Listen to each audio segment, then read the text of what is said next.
idea. I think we've awoken a sleeping giant. And you had all the other Japanese brass saying, they are done, finished, they've got nothing. And 4 years later, the Japanese imperial forces are scratching their heads saying, we're about to be defeated. They didn't have any. They had one carrier. How the hell did they do this? That scene in that movie, Battleship, reminded me of what the United States is capable of, not because we dream it, because we've done it. We've proven it. And yet we are willing to elect politicians that tell us we can't do a damn thing without them.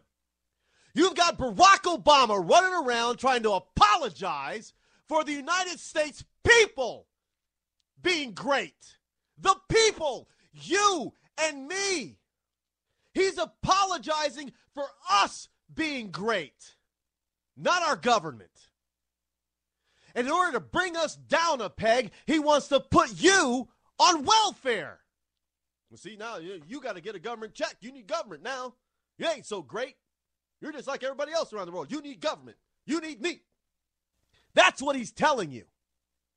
And for all you brothers and sisters of color out there, let me tell you something. The Democratic Party has been telling you that since the 1960s. You ain't nothing without them. And you buy into it hook, line, and sinker. Oh, yeah, give me an Obama phone. I'm going to get some Obama money so I can get an Obama car, an Obama house, an Obama kitchen. You got to be out of your mind if you think I'm going to elect that kind of wasteful thinking, that kind of drivel, that kind of insult to represent me. Well, you Republicans, you just want to let the rich. Screw that. Yes, I want the rich to have a lot. Because I want to be rich too. They earned it. You didn't. Those brave men in the Pacific, and I'm not discounting the European theater, but I'm focusing on this movie Battleship because it's the Pacific. Those brave men in that Pacific theater, they had nothing compared to the enemy. In fact, government let them down. Washington, D.C. said, oh, no, there's not going to be any attack. What are you, crazy? You don't need to be on alert. You don't need to be watching the skies. Oh, no, that wave of planes that you see on this newfangled radar system, oh, that's just our planes. Can we get a confirmation? No need to. They're ours. Pearl Harbor's on fire. And we got somebody back in Washington, D.C. In a day which lived in infamy. You knew it was coming, and you let our people down. Was it government that got those ships back up and running? No. It was the grit, determination, and back-busting labor of the people, the men and women of the military. They got it done when Washington couldn't. Washington can't do it. It's you. You make this country great, not Barack Obama. You want to know why some of our leaders in our history are considered to be great? Because they lead men and women to be great. They bring out greatness in them.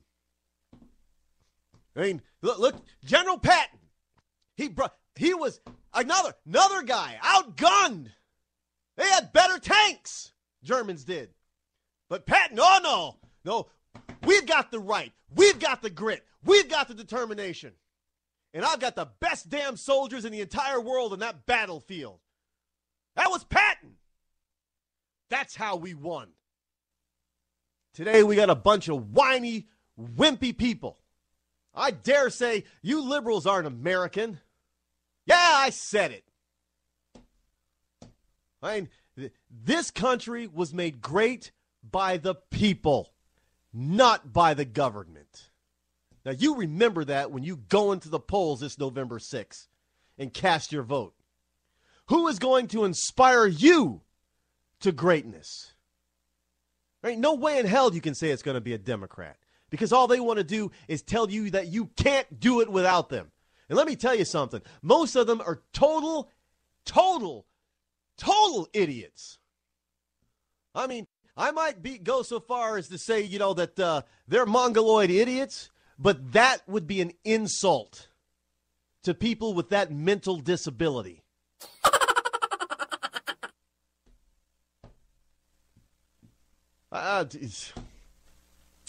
Hey, folks, here's a... if you haven't seen the movie Battleship, I'd recommend it for a rental. I really would.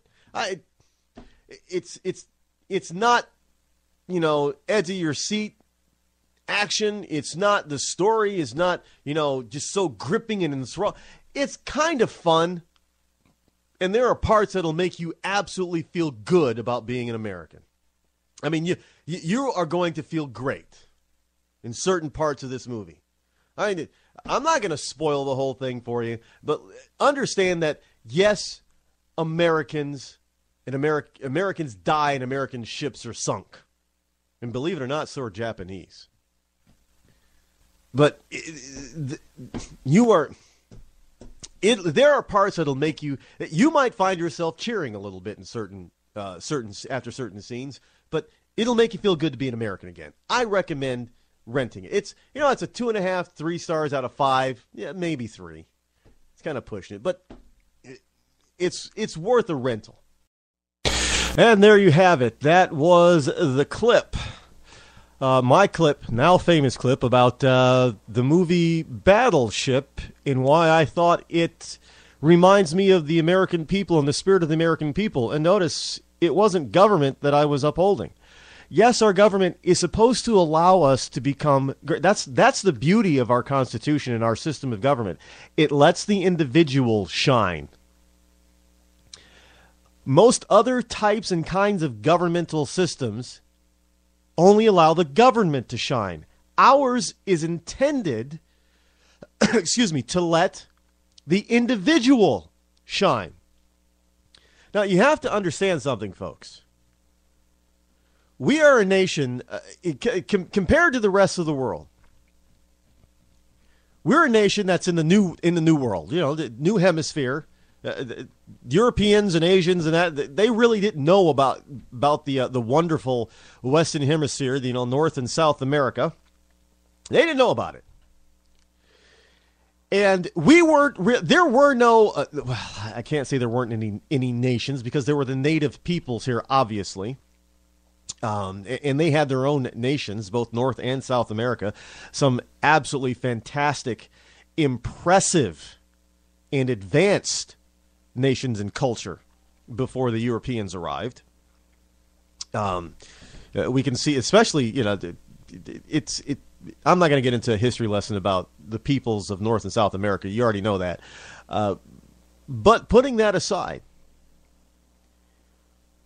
when they decided that they were going to build a different kind of nation here, the USA, in the New World, those brave men put their lives and their fortunes on the line when they went up against England. Mother England. And when they defeated the most powerful military force on the planet of that day, oh yeah, England was it. England was the superpower back then. I mean, their well-trained army and their navy was second to. How else do you think that you get to be able to say that the sun doesn't set on the British Empire? I mean, they were all over the world, literally. So they defeated them. A little bit of help from the French back then, but they defeated the British, founding fathers. Then they put together this constitution, this form of government. It hasn't even been 250, in less than 200 years. In about 150 years, we became a superpower. And you got to look at the rest of the world. Some of these countries have been around for 1,000 years or longer. And they looked at us with jealousy. How the hell could this little upstart backwater colony become the most powerful nation on the planet in about 150, in less than 2 centuries? Yeah, a lot of countries are jealous. But it was 2 things. It was the government that kept out of the people's way so the people could shine. The rest of the world understood that, saw that, and wanted that opportunity, which is why they came to Ellis Island and all other places legally at first. I mean, they just flooded our shores. Yes, we got the worst and we got the best of people from all over the world. And then we started combining our minds. And this country just took off. And then when we were threatened, those same people, those same kinds of people came together, put their heads together. How can we do this? How can we defend our way of life? How can we protect our children and our grandchildren and our great-grandchildren? And how can we ensure that freedom, the flame of liberty and freedom, shall not be extinguished from this planet? And they figured it out. But now you have people in government and people who want to be in government who are trying to tell you that you are freaking worthless, that you're stupid, you're idiotic, you can't make it on your own. You've got to have government giving you a check.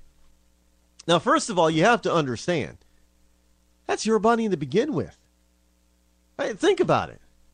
Even if you're not paying federal income tax, you're still paying some form of taxes to our federal government. That's your money they're giving back to you. But obviously, they're not giving it all back. Well, come on. Our federal government right now is kind of like the, not kind of, it is.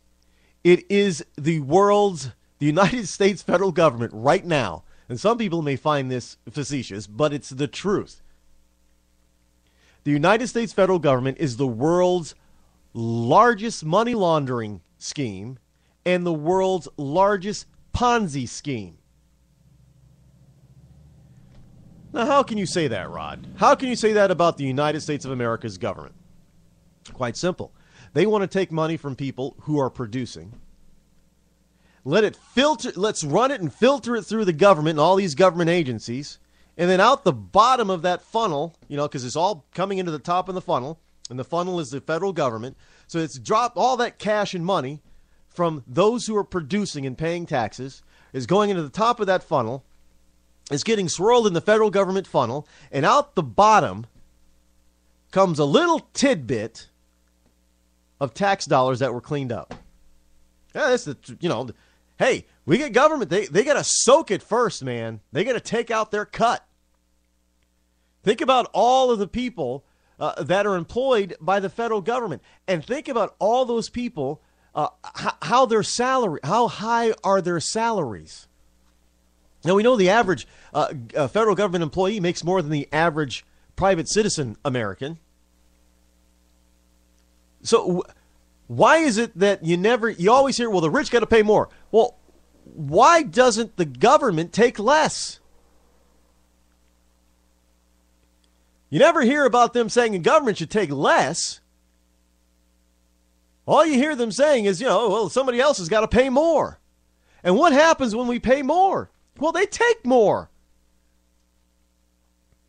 It's plain and simple. They just take more. And I'm talking about a Ponzi scheme. Come on. Social Security and Medicare is nothing but if somebody were to set up that kind of system in private, they would go to jail. Bernie Madoff has nothing on the federal government when it comes to Ponzi schemes. I mean, you had all these people putting into the system, and they were expecting to get bunches back. Didn't work out that way. Now we still have people, the next generation is putting into the system to pay for today's generation. And the generation after that is going to have to put in even more into the system to pay for the generation that's paying today that's going to be receiving it tomorrow. It's a classic Ponzi scheme. And if you tried to do that on your own, you would go to jail. But somehow we think, people are out there thinking, well, the government's got to do this. Government's got to do that for me. Government's going to do this for me. Government ain't going to do jack. I know people always say, well, Rod, that's Social Security money. That's mine. I get a statement every year. That's mine. Really? Try taking it out. if it's yours, what happens to it when you die? You lose it.